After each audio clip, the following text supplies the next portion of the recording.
A Teacher Lifestyle Job School Introduction.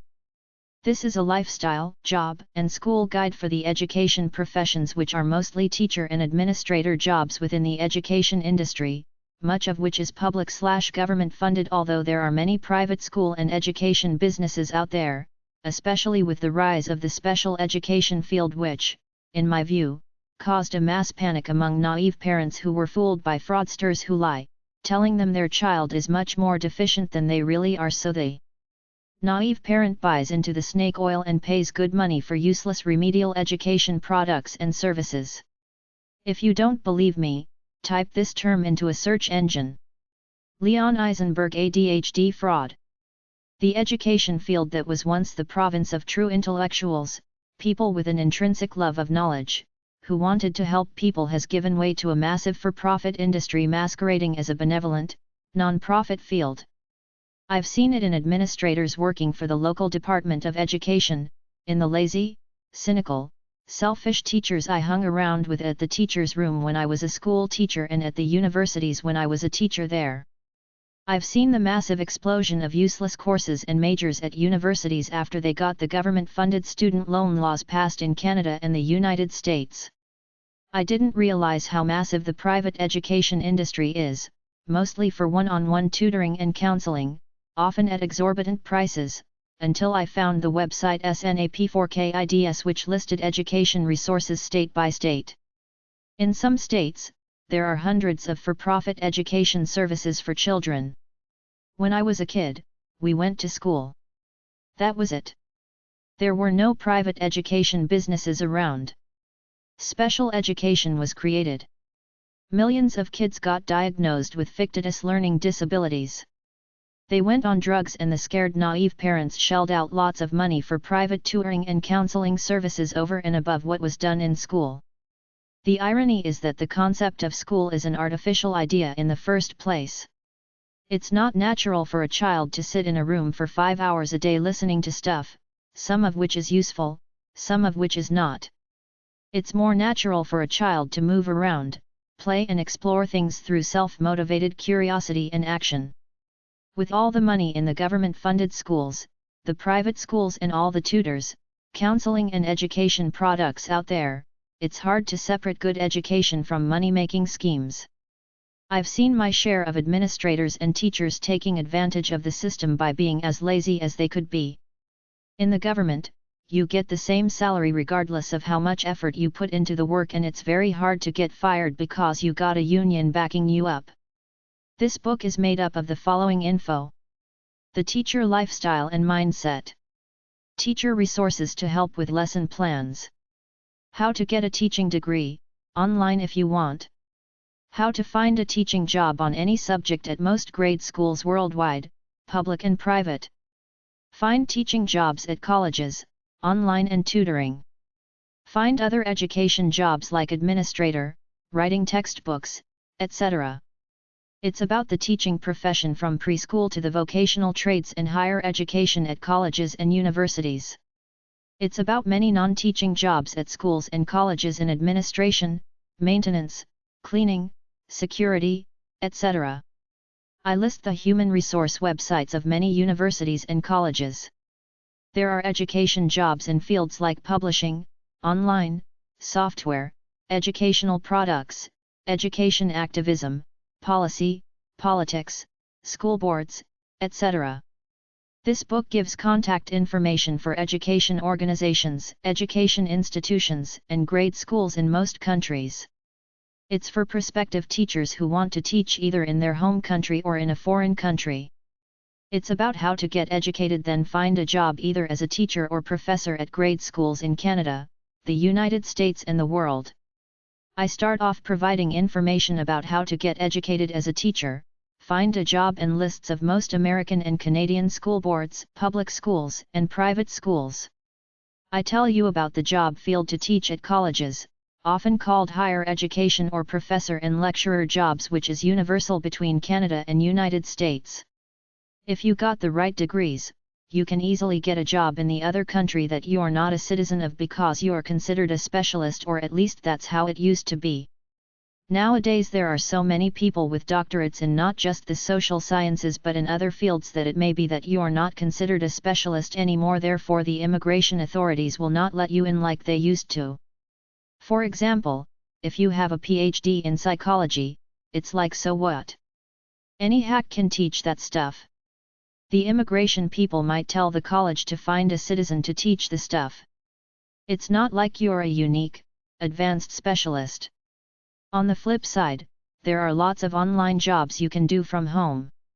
If you want an academic career, you have to get a doctorate in some field, then apply for teaching jobs at universities, colleges, and community colleges. You can get teaching jobs at most community colleges with just a master's degree. In the old days, you could get a teaching job at a university and stay there for life, getting what they call tenure, which is job security that you get if you teach for a certain number of years, publish a number of articles in academic journals, invent something as part of academic research or something like that. A tenure committee decides if an individual is worthy to get job security as their definition of an intellectual. Many people get rejected or there is a competition for a tenured position. Nowadays all bets are off because a lot of education by colleges is going online, plus the fact that college administrators are consciously hiring part-timers, paying them to teach course by course rather than offering a full-time job with benefits. There's the research and writing thing beyond teaching. A lot of research, especially in the social sciences, is useless. A lot of academic articles in the many journals don't really add anything to real knowledge. It's just a business of creating journals. How far are you willing to go in any field that is not hard science until you realize that it's all a meaningless game? You have to be able to write and teach. If you're in a big research field, you have to think up interesting and useful experiments to do. There's a lot of competition, firstly for jobs, then among peers for promotions, research money, and respect within the pecking order of your college and the people in the field in general. If you're serious about it, decide on exactly what you're really interested in, then focus on becoming the world's best expert in it.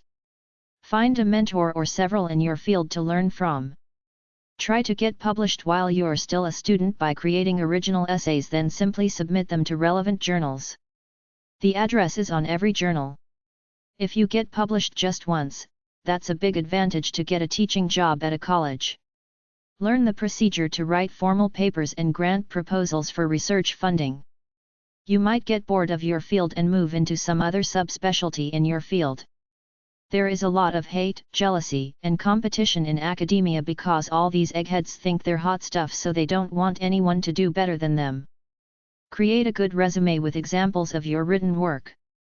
You could put your written work on a website for employers to see. Get some academic references. It's a game of promotions. You're supposed to teach to help students, not to try to be a big shot in your field. Try to be a great teacher. Constantly write articles to try to get published. Try to find bookings to speak at academic conferences. Market yourself as a public speaker. Go to a seminar company and put your name in to speak for hire in your field. If you work with anyone on a big study, book, or something, resolve issues of how you share the ownership of it. There is a lot of rejection in academic writing. Journals get swamped with articles by ambitious people. In the end, most college professors don't add anything new to the progress of humanity, even though many think they do. They're just cogs in the business of the college. They can't write freely. Most of the stuff in the social sciences is a bunch of meaningless garbage that nobody cares about except for the brainwashed people in the field pretending to be smart.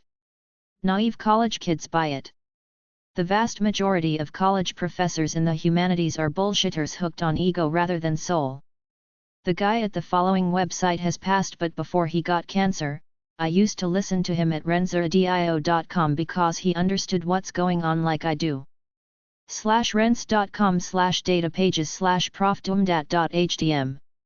Most of the humanistic psychology sociology junk about human life is useless because all that matters is that an individual knows their true nature and follows it. Everything else is meaningless junk from the world as far as understanding life goes. It's a game of phony knowledge in everything except for the hard sciences and practical skills. The 4-year college infrastructure of the world is about 10,000 colleges and universities with about 4,000 in the United States. This does not include 2-year or community colleges. It's a big moneymaker for them to teach useless courses to naive students. They're teaching the same junk everywhere. I've been on college websites in Rwanda, Japan, Uganda, etc. The naive students go to college and think that psychology and sociology have advanced information about life. Psychology is so stupid that they have 3 big theories that contradict each other. The biggest life insight ever is: who are you away from everything you have ever been brainwashed by? They can't teach this in college because if they did, the smart kids would say all this liberal arts crap you're telling us about life is your bullshit. My own natural standard is righteous for me. All I have to do is follow the laws. The rest is your bullshit. The college education industry is a lot of junk trying to make money. No one organization has the power to say let's cut all the fake knowledge out of college and teach only useful, practical subjects. The colleges are making loads of money teaching totally useless fraudulent courses. For me, it's what they call liberal arts, the social sciences, the humanities, the arts, the fine arts, gender studies, etc. Just teach one thing only about human life. Who are you away from everything you were ever brainwashed by? Get rid of all the stupid theories every egotistic nerd fake intellectual has ever come up with about human life. As far as I'm concerned, if you can't get a license for it to get a job in a real useful field, they should not teach it in college. I'm telling all you naive kids who fancy yourselves as a history teacher, a psychologist, an archaeologist, or a sociologist, don't waste your time on other people's bullshit about human life. Learn how to build a house, fix a computer, stitch somebody up or build a bridge. College social sciences are the land of fake knowledge. I've seen so many people waste so much time doing the most meaningless studies that anyone with common sense already knew the answers to, like a woman who was studying whether a garbage dump had negative effects on the people who lived in the area. I still think that most people are brainwashed clones stuck in the matrix they're surrounded by, but the internet has helped open the minds of some people who want enlightenment, not like in my day before the internet where I was surrounded by the mainstream media. If I wanted alternative ideas, I had to buy a shortwave radio, then listen to the people at WWCR. The internet itself has not opened the minds of people in a big way. People still choose to be small-minded. Most are exchanging quips on social media rather than thinking their own thoughts away from the matrix or seeking ideas from free-thinking people. This is why the stupid subjects in the education fields are not going away anytime soon. People like the formal structure of knowledge even if a lot of it is fake knowledge. Based on my research, the people who make the most money in education are college administrators. They deal with large sums of money taken in from donor endowments, government grants, guaranteed government student loans, international student fees, the high cost of textbooks, college sports tickets, etc., and have the authority to funnel it off for themselves. There is big money at college equivalent to the biggest company in any city or town. All those quiet colleges you see everywhere take in billions of dollars in some cases, a lot of it from the government, and nobody bats an eye to see how much scam is involved in this business of higher education. Think about an average city university, some of which have enrollments up to 40,000 if you include the online and part-time students. Most students get the government student loans. That's 40,000 times several $1,000s for each student just for tuition alone. Your resume and cover letter should convey your skills, experiences, and interests to the school.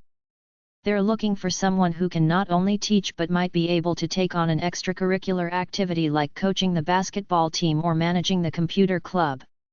Depending on the subject, you might want to create a portfolio or online portfolio of examples of your work, artwork, written articles, etc. You can easily do this by creating a professional website showcasing your identity and skills. Put it on your resume and clearly state that you have an online portfolio there. You can create a portfolio on free websites like Facebook, WordPress, and blogspot.com. Get references and letters of recommendation from people like student teaching supervisors, cooperating teachers, principals, professors, and advisors. Do not wait for the school district to ask you for a reference. Provide a reference list along with your resume.